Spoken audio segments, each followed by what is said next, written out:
This is the Horse Radio Network.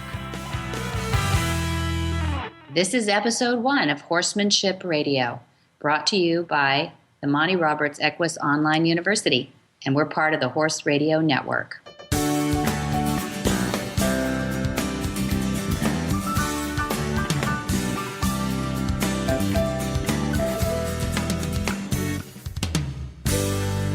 This is Debbie Laux, and you're listening to the Horsemanship Radio.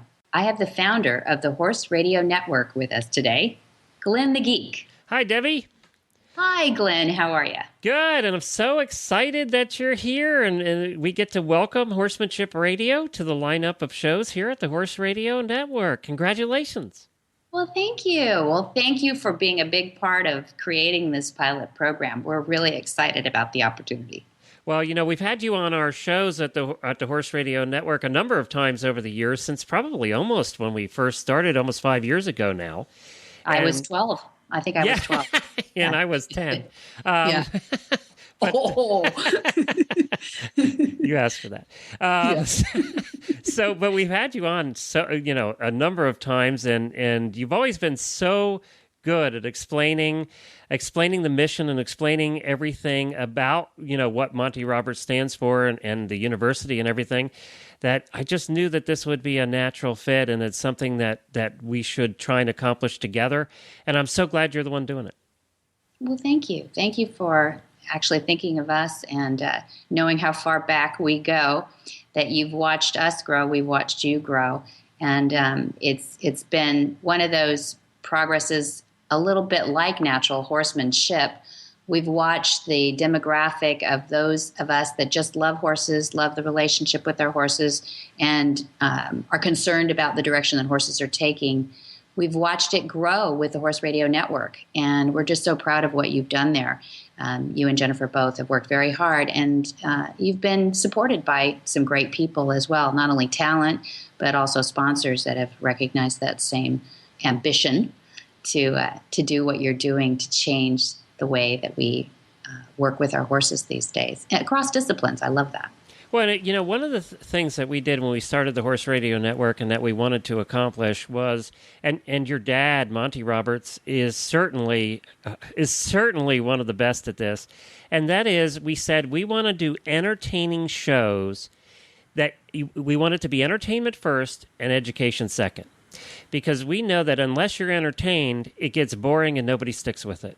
Yeah. So, and your dad is very entertaining. I mean, he's wonderful to watch because he is entertaining. He understands that he has to reach the people in more than one way.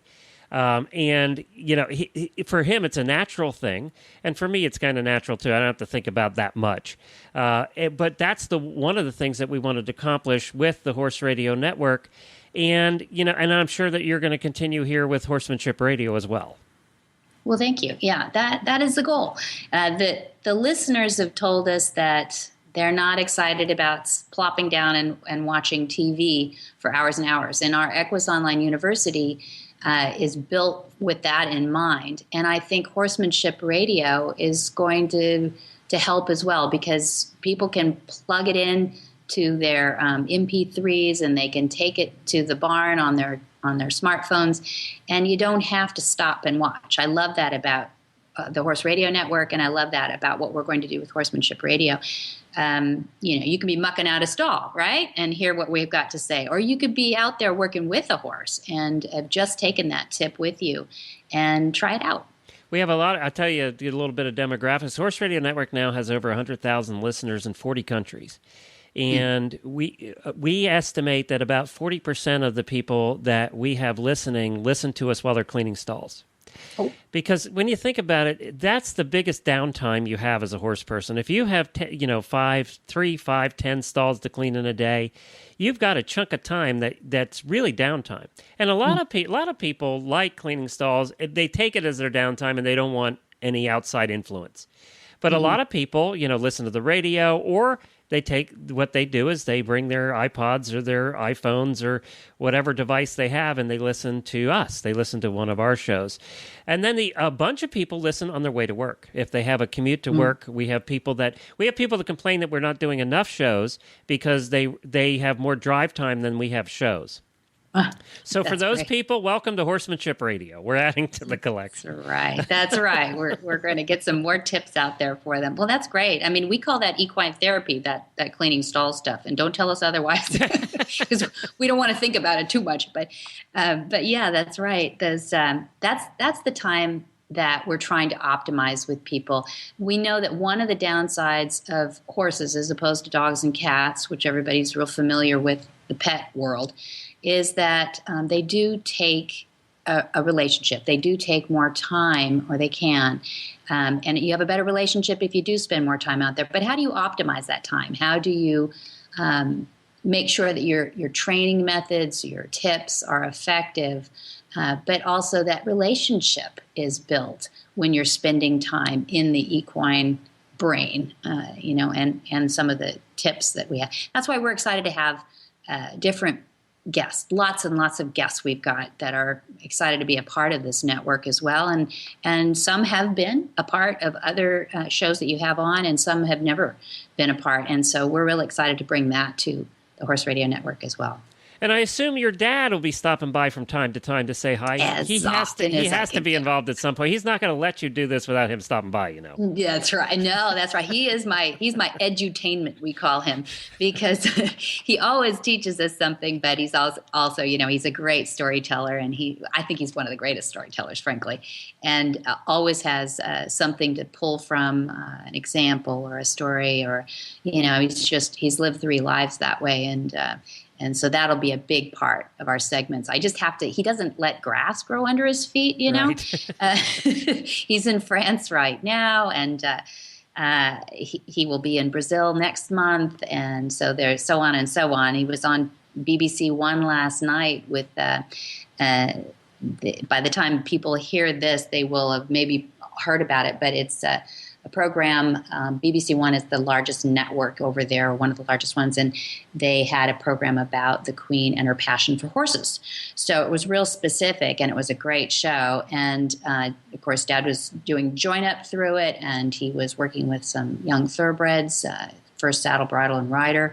And to me, whether you care about the Queen or you care about thoroughbreds, then you still learn things about the nature of the horse. And I think that's probably the most important thing that he brings to the world of horses, is understanding and being fair to their nature. They're not dogs and cats, they're not carnivores, and they don't chase after their food, and they don't earn it.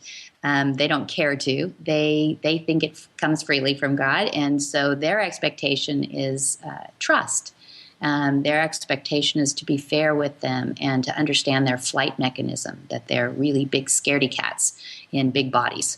And understanding that goes a long way in building the relationship and creating willing partners in them.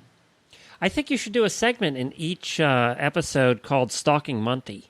Stalking Monty, yeah. Yes. Where in the world is Monty? Yes, exactly. And we'll put some music behind it. We could get that music for where in the world is, and we'll get that music, and you could do a little segment in each show where we're keeping track of where he is and what he's up to. I think that'd be fun.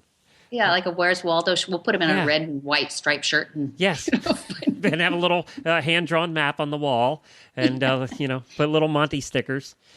That's right. Little wings on him. Yeah, he does travel a lot. In fact, he belongs to this 1K status on airlines, and it's so funny because he said that he legally could not be a pilot because pilots can't fly as much as he does. So he'll never be a pilot. But he does like it, though. I mean, he got a call over the weekend and said, "Can you be in Paris by next week?" He goes, "Well, I got an open house on Tuesday. I'll be there Wednesday." Okay. And so he literally comes to the call, and Mom would say that's because she has to take care of the ranch, Well, she's back holding on the fort. While you're bringing that up, let's get to learn a little bit about you, too. You're going to be the host here of Horsemanship Radio, which, by the way, is going to be on twice a month to start. Is that correct? That's right. That's right. So you'll have 2 episodes a month, and it'll be on the Horse Radio Network. We have a website called horsemanshipradio.com, so that makes it easy to find. And you can find all of the shows on the Horse Radio Network at horseradionetwork.com, and it'll be over there as well. And we'll go into more details at the end of the show about all the different ways you can listen. So we'll try and help people out that way. But let's learn a little bit more about you. Obviously, you're one of about, 120 kids. Tell us about you and your life growing up with horses and with Monty as your dad. Thanks. You only had one dad, so your perspective is always that's the way dads are. But I actually learned by the time I was 40-something that it was a little different growing up around our house. A little. And first of all, I guess the first foster child was before my memory. It was when I was just born, and Dad forgot to mention it to Mom, but he brought her home, and so we had 47 foster kids go through the house before Mom and Dad said, "Uncle, Uncle," and they literally had almost all teenagers. It wasn't these cute little adorable 4-year-olds or something. They fostered kids that were in trouble for the most part. Some wanted to be jockeys, and some had interests in horses, but a lot of them were from either broken homes or parents who said, "Hey, could you use some free labor at the farm?" And they sent them out to pasture. And the kids were, it was the 60s and 70s. And I hate to bring up memories of drug era, but it was a tough time to be a kid growing up. Oh, and were you in California? And a lot at of the these time? teenagers. We were in California, Yeah. They burned the bank in Isla Vista. And, it was that dangerous time really for youth. And, good things came out of it, but you just sure didn't know at the time what was going to come out of all that. And so growing up around horses was healthy. It really was. It was good for these kids. It was good for us. And you didn't know any different. Everybody worked really hard. We learned, because a lot of the kids were going to be horsemen, the emphasis was on nutrition. We knew what a starch was. We knew what the food pyramid was growing up and everything too. We had several jockeys come out of the group of foster kids. So they were always working on their weight and staying small and staying athletic. And we showed steers, we showed horses, I didn't like goats much, but other than that, I think every animal. I'm with you there. When I was in the 4th grade, a mare died and left a foal, and Dad said, basically, you want to raise this foal, you don't want to raise it on a bottle because that is not good for horses. Generally speaking, it turns them into a foster child you don't want. And so I raised it on one goat first, a little filly, and Dad built a stand for her, and she went up in the little stand. I was going to say, how'd that work? Yeah, and then she got bigger, the stand.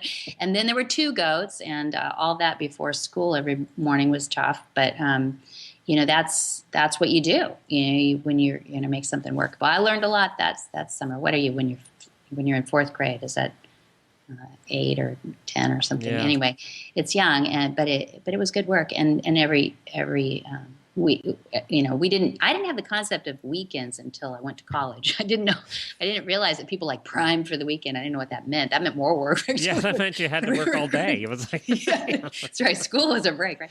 But I'm not whining. It was a great way to grow up. It really was. It's a beautiful country in California. If people get out to the mid-central coast is Santa Barbara County, and Solving is right in the middle of that. And you're north of L.A. and south of San Francisco. That's between right. the two. Yep. That's right. It's a beautiful country. Come visit us. The farm is open 7 days a week for visitors. So there's these big gates, but we always say that's the insurance people. They want the horses to be kept in, not the people out. So please, push the button and come on in the gate. It's a beautiful legacy that's there, and a beautiful state-of-the-art thoroughbred training facility there too. It's beautiful. Now, did you grow up competing? Were you competing? Mm-hmm. What were you we competing did everything. in? Gymkhana, Western. If I wanted to win that High Point trophy, I threw an English saddle up there and did a little bit, anything I could do to get that prize. But it was up and down the California coast. It was not. We didn't show nationally. Dad did all that, and I didn't really encourage, doing the pro route. If anybody knows his story, he wrote The Man Who Listens to Horses in 1996, and it became a New York Times bestseller, which was as much a surprise to him as anybody on earth. Including the Queen, who invited him to, encouraged him to write the book. And I think it struck a chord with people about what you can do with maybe not the fairest deck being raised as a kid. He did grow up with a father who was violent, and that's why he rejected violence at an early age. But that book did open up a revolution in horse training to say that really a flight animal should not be treated unfairly, because that is their mechanism. It's flight. That's a child. That's a horse. That's a lot of us are flight animals. And to be fair to a flight animal is to give them trust and is to give them relaxation and reward, but certainly not punishment. And without discipline, you don't have any excellence or championships. But he did not encourage us to go as far with the professionalism as father. His father was a funny guy. He, my grandfather, when Dad was only about 4 or 5, he started doing stunt riding in the movies. This was a real era for movies. And he said, that Grandpa would always take the money that he got paid in cash and he put it in a little cigar box. And he said, "Don't worry, son, I'll keep your money for you." And he did. He kept all the money. Dad never saw any of the money. And so, he thought that whole professional bent to it was unfair to a childhood. He never had a childhood, really, like you and I would call it. So it was good for the future of horses, and he would say it was the best thing that could happen to him in setting up his life for his life's goals. He wouldn't have it any other way, but it wasn't a great way to grow up. So for us, he was always out to give a kid, a second break. That's why we had so many foster kids go through the home, and my mom is the most tolerant person on earth. So she is very kind. And his one dad of the nicest ladies I've ever met, I'll add. Thank you. That's very nice. Dad says that all the foster kids always remember her birthday and not his. So obviously she was doing all the nurturing that way too. So it was. Was that something that just happened with him? Do you think that was a product of the way he grew up too, really wanting to give kids a chance that he never had?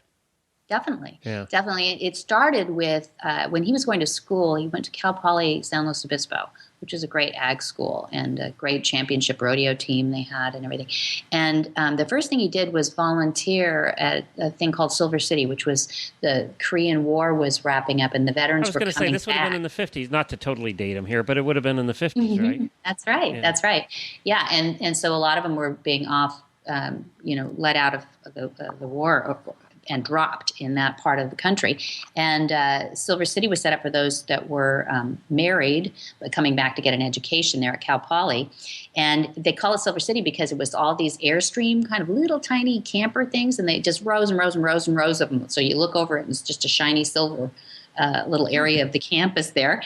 And it was war at night. I mean, these poor guys were coming back from the war, and the domestic problems were just horrendous. So they had volunteers from the school, and Dad, because he was taking some psych courses, said, "Okay, I'll volunteer for it." And it was just horrendous. And there wasn't any decompression when you came back from the war then, and they're trying to do a better job today, but Vietnam was very much the same way. Anyway, that gave him his first, education in psychology and the whole, what does violence do to your mind? What does it do for a domestic setting?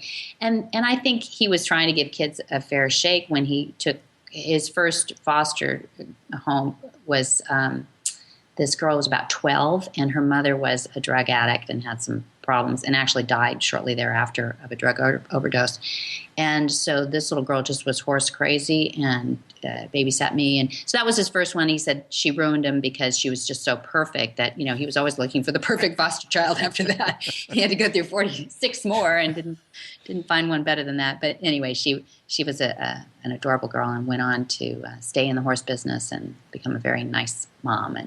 And so it's a good story. There's lots of good stories. There's a few who didn't make it, a few who did die of their drugs and other problems, but for the most part, there's a lot of great stories that come out of all that. Now, like most of us that have had big boarding stables and have had farms where we have 1,000 teenagers going through, and you get to know some really well because they're with you for 10 years. and they're at the barn every day after school. You know how that is. Do a lot of the foster children still stay in touch, or have they drifted away? No, they've gone on to their own lives, which is wonderful, but they do stay in touch. Yeah. And some of them live not only out of country, but, like one is in Dubai. There's one guy by the name of Satish Simar. I was going to say boy. He's not a boy anymore. Satish Simar is the one of the head trainers for the Sheikh of Dubai. Oh, wow. Yeah, and Dad introduced him when he went back. He got him a job at Keeneland in Kentucky. And then he's a good kid, and he went to Cal Poly too. He was one of those kids that came from a privileged family in India and spoke Farsi and everything, but definitely wanted to do everything himself. He didn't want to be pampered. He didn't want, the horses were saddled for them. They were taken care of for them and everything, and he was of that. But he didn't want to be that way. He wanted to know it from the ground up. He's a hard worker, and that stood him in good stead. So he is one of those stories that of somebody who stayed in the horse industry and excelled in the horse industry. But there are quite a few like that, and we learned a lot from them too about taking them into other parts of the world. I guess Dad sort of mentored them. And all of us are learning how to relate what we're learning in this country about how to treat horses and how to excel in different disciplines, whether it be in the thoroughbred racing industry, whether it be in the Western show ring. Doesn't really matter.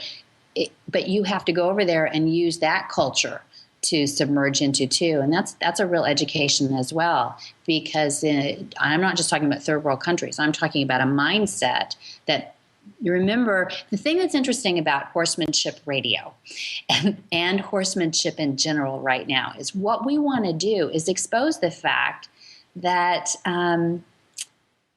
think about where natural horsemanship was born out of. If you want to use a term like natural horsemanship, it was actually born out of the wild, wild west, which is kind of an interesting cosmic moment, isn't it? A juxtaposition. It is a juxtaposition, exactly, Glenn. And I think there's a reason that all that came about, that there were several guys in California at an era, at the right time, with the right ingredients, that said, okay, enough of that. This we've gone as far as that pendulum arm is going to swing. We really need to come back the other way. So remember that even though in Scandinavia they always felt that they treated horses very well, they come up from a position of understanding that violence is not right, but did they really explore how to break through that and have performance that goes beyond just training a horse to do something, about having them become a willing partner in what you're doing. I'm going to use that word a lot in Horsemanship Radio because it paints a picture of a horse saying, "Oh, I see what you mean. Yeah, let's do that some more," because a breed-specific exercise is so fun for them. It's a horse to run naturally, bred to run naturally, is a beautiful thing to watch. They enjoy it, and the same thing with a lot of disciplines. So I want people to understand that there's a lot to do still. There's a lot of progress we can make for sure, and we can do that and change a lot of the world as well, because they've kind of stayed in a real middle road as far as horse relationships and horse treatment goes in disciplines. And there are still places that are the wild, wild west in training too. There are some places that really are looking for these concepts. Brazil would be one for sure. There's breakthrough things happening in Brazil right now that we're really excited about. That the world is beating a door to Brazil right now between the Olympics and all the outstanding athletic things that are going to happen in Brazil in the next couple of years. They don't want to appear to the world to be a third world country, and they aren't.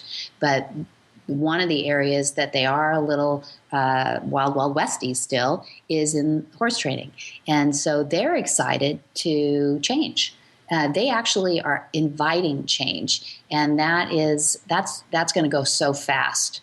It's going to go so fast there that we'll be excited to share that with everybody about how, even though their daddy did it, a lot of times here we'll say, you can tell me how to change, but don't tell me my granddaddy did it wrong, And they're saying, I think my granddaddy did it wrong, and I'm actually looking for a different way, because you go through a lot of horses if you don't. Well, and I'm excited too because of the nature of what we do. We're able to talk to guests from all over the world. So this is really, truly going to be an international show because horsemanship just is not limited to one country. And we currently have listeners in 40 countries, and I think thanks to your show, we can double that number. That's exciting, and I'm looking forward to that too. Debbie, I know you get out and ride every once in a while. I see in your Facebook page that you still take some pack trips and get out and enjoy nature. Mm-hmm. I know. Yeah, it's in the blood, isn't it? I mean, not only in the DNA, but I think once you're raised around horses, you get back to it. You definitely do. And I have my circle of friends that we just love. I mean, either we're on a pack trip or we're going out to the desert, or we love going somewhere and we love getting on horses. But I ride every week, and I ride as many different kinds of horses as I can. I love riding new breeds and learning about new Marari horses and Shaguas and horses that some people have never even heard of before. It's almost like a bucket list, Oh, there's one I've never ridden before. It's a lot of fun. And one of my favorites is a big champagne-colored draft horse named Thor. What little girl doesn't always dream of doing all these things? And then imagine you get to do it too. So yeah, that's us. We go on every summer, and we'll do this again in July. We go up to Sun Valley, Idaho, or parts unknown, 10,000 feet up, and no toities, and just live in a tent and get grungy and ride our horses all day. It's a lot of fun. Poor horses. That does sound like a lot of fun. And talk about decompressing and getting away from the world. Yeah, pretty much unplugged. That's right, Glenn. You would probably be shaking. I would. My ADD would kick in about 10 minutes, and that would be it. It was no solar panels, no nothing. You can't get on that phone. Yeah, my wife says I couldn't do it. She doesn't think she doesn't want to be around if it ever happened. So that's right. In fact, Jennifer, she should go up with us. This is definitely she would love that. She would love that. She would absolutely love that. She can get away from her phone, no problem. So there we go. Yeah. See, we'll do that just to irritate you. Yeah, she would absolutely love doing that. I guarantee you. I'm not sure about sleeping in the tent, but otherwise, I think she would love it. Well, this is going to be great. It's horsemanshipradio.com, and there's going to be a lot more of this to come with Debbie. We are so excited, as I said, to have the show on the Horse Radio Network. Couple things. If you want to listen to the show, one of the best ways to do it is through iTunes. Just go to iTunes and search for Horsemanship Radio. Hit subscribe. It's free. It's easy. It'll download automatically to your iPod or your MP3 player, your iPhone or your other phones, whatever you use, and then you'll have it there. You can also use any of the podcasting apps that are out there, and you'll be able to find it on there as well. HorseRadioNetwork.com is where you can find all the shows in the Horse Radio Network, and Horsemanship Radio will be on there as well. So you can access it from your computer at home, from your laptop anywhere, or from your any kind of smartphone or iPod or anything like that as well. So there's multiple ways you can listen, and we hope that you do going forward. As we said, the show will start out, twice a month? Mm-hmm. That's right. And we haven't set the date of the next episode yet, so this is kind of an introductory episode, a pilot episode for you to get to know Debbie a little bit and what the show's going to be. But we will be announcing that shortly, and you can keep an eye on your Facebook page for that, right? That's right. Yep. We'll have the Facebook page under Monty Roberts, and he also has a Twitter, which is Monty_Roberts as well. And we'll be doing all the announcements in that because that has a large following, and I think we'll find a lot of our friends there already. And that's where we make most of our announcements. So we'd like people to follow us there and like those and give us signs of encouragement. Lots of sharing if you can, because that's way we're more word of mouth as a cause than anything else. So we appreciate any sponsors that may be interested in this as well. But it's those followers that we're hoping to tell their friends about Horse Radio Network and Horsemanship Radio.com. It'd be interesting, too, as we go down the line. It's always fun to talk to listeners who have gone through the Monty's classes or the university, and it would be really interesting to have some of them on to talk about what they're doing currently and what they've learned along the way. I'm excited too because this is going to get more. This show will get a lot more in depth with training and with natural horsemanship than any of our shows have had the ability to do up to this point. So I'm very excited that we're going to get a little deeper. Great. Well, enough about me. I can't wait to get some people on here that really know what they're talking about too, and get Dad bantering back and forth with them to give us a bit of a peek into where this whole progressive natural horsemanship movement is going. And it's exciting. I'm watching new memberships pop up in associations and disciplines right now as we speak. Actually got new one today. So I'm excited just to hang on, saddle up and hang on. And it's MontyRoberts.com, right? That's right. MontyRoberts.com is where you can find links to all of what Monty Roberts does. And I will not be on every week. I was just here this week to say hello. So for those of you that are sick of me already, don't worry. I'm just here to welcome Debbie to the network. And thank you so much, Debbie. We look forward to the first episode, which will be announced shortly. Well, thank you, Glenn.